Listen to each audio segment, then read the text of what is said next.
Hello and good afternoon, or good morning, everybody. Oh my goodness. The day's going by fast, but it's not going by that fast. It's still morning. It's not even 9 o'clock yet. I hope that you are off to a great start to your day.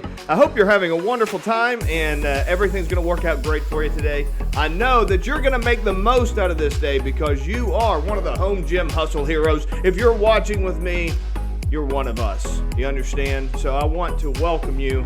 And I want to make sure that you're out there pushing yourself every day, trying to move yourself forward and try to get a little bit closer to your health and fitness goals. As always, if you have any questions, any thoughts, if there's any topics you'd like for me to cover, feel free to send me a message. Just hit the old message button right there or drop me a comment. Would love to hear what you think. On that topic, I want to talk a little bit about seasonal foods, and I would love to hear from you guys, anybody that knows somebody that, a lot of us West Virginians, we have the memories of our grandparents in particular, and sometimes their parents and uncles, aunts, stuff like that would do canning and preservatives and stuff like that. And that's kind of what I'm going to be talking about today. So I want to hear some of your favorite recipes, some of your favorite memories about what your family did to preserve food and to prepare food and have some of that stuff available for you, right? I really want to hear about that because, when I was a kid, canning, putting vegetables in the root cellar, stuff like that, that was all still a big part of the culture. And a lot of that's totally gone now. And that kind of gets me to what I was wanting to talk about today, which is seasonal eating. What is seasonal eating and why is that such a big deal? So once upon a time, and anybody that's young is really going to be blown away by this, but once upon a time, there was only certain times of the year that you could get certain foods. There would be apple season, there would be strawberry season, certain foods would be in season. Now with modern technology, and it's mostly transportation technology, of course, but also some farming techniques and farming technology, all of that's changed, right? So now we can get winter foods in the summertime because they grow it south of the equator, and then they bring it up here and vice versa. So there's a huge economic impact of all that people don't think about.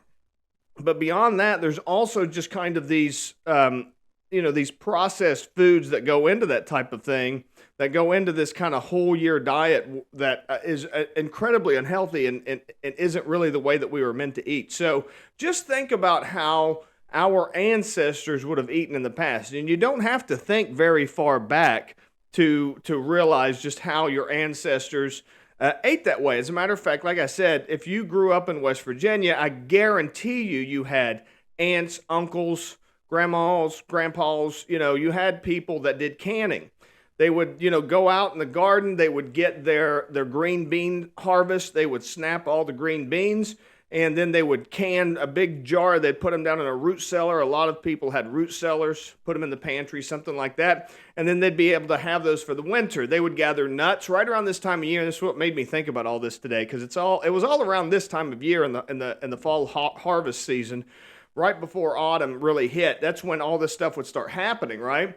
You'd start getting nuts. You'd put all the nuts down in your cellar. You would, apples would start coming in, apples and potatoes.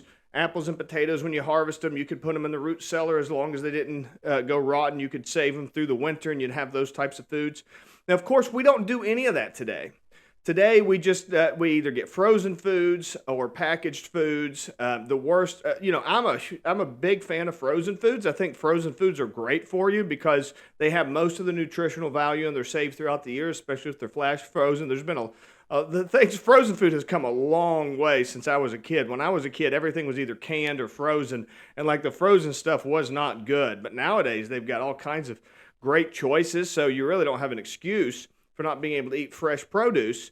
But that's what you ran into. You would only have fresh produce certain times of the year, and that's kind of the way that our diets were structured, and that's kind of the way we were built, right? Now what you run into is something totally different. Now everybody's eating packages. Everybody's eating stuff from cans, and by cans, I'm not talking about that kind of canning that we're talking about when we're talking about what our grandparents were doing. They would use a little bit of preservatives and stuff. When we're talking about canned food today, It's all preservatives. It's all chemicals. A lot of that stuff, it's just not healthy for you. It's not good for you. And we're not used to the idea of eating seasonally. One of the easiest ways to embrace a whole food diet is to eat seasonally, to go and see what produce is available. Find local produce, local sources, farmers in your area. Go to the farmer's market. And that kind of food is a lot better for you and for the environment and for your local economy. Like I mentioned a little bit earlier, that a lot of that food gets shipped, right? So it's grown in south of the equator, and then it's all shipped up here, or it's grown down south like in Mexico or someplace like that, and then it's all shipped. Well, all that shipping is incredibly expensive.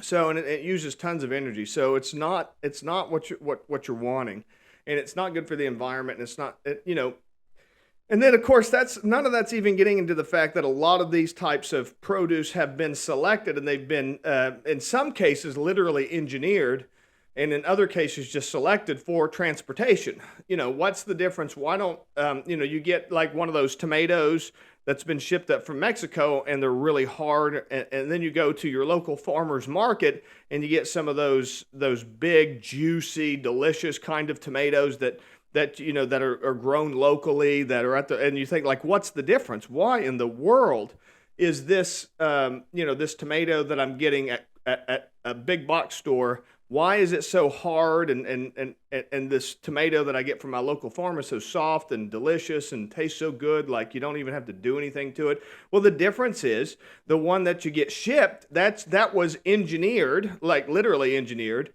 or at the very least, it's been selected over time for transportation purposes. Now, what you can get when you locally source things and you find as much local produce as you can eat seasonally, and that seasonal eating is going to be very positive for your, for a holistic diet. And like I said, that's what, us West Virginians, that's what we're used to. We've got those family members that would, they had their, they had their gardens, and that food was only good for a certain amount of time. So they prepared it, and then they canned it, and then they got it ready, or they would eat it right away, and they would find other ways of saving it throughout the year, or other types of food. And that would give them lots of variety, lots of different types of food, lots of, different ways to eat. And that's so positive. It's so good for you. It's so healthy. And I just think that it's one of those things, one of many things that we need to get back to, is that kind of seasonal eating. It's good for you. It's healthy. So I want to encourage you today, maybe go check out your local farmer's market, look into it, see, because here real soon we're going to be starting to have seasonal food. Seasonal items are going to be coming out. It's going to be becoming more and more popular. So I want you to take advantage of that, and, be sure to get out there and get it, and, eat whole foods, eat tomatoes, eat, cucumber, zucchini, squash, all of the beans, lentils, all that kind of stuff that's going to be coming out in season here real soon. I want to encourage you to go out there and get that kind of stuff. You'll really enjoy it. And then drop me a comment. What's your favorite foods? What kind of foods or actually even better, do you have any memories of your family canning foods, or your family preparing, like getting the apples ready, harvesting the apples, or helping out at your grandma's, harvesting at the garden or anything like that? I would love to hear about that. My grandpa Justice always had a big garden, and he would always have all kinds of food out there. We'd help harvest, and then of course, snapping beans and all that kind of stuff. And my wife's grandparents, her grandmother, of course, she cans every year, so it's a big, big deal for them, and it was always a big thing to do. So it's important, and it's really cool, and it's a part of Appalachian heritage. Big fan of it, and that's all I've got to talk about today. I hope that you have a wonderful, wonderful Wednesday. It's hump day. Enjoy it, and until next time, I will talk to you later. Bye-bye for now.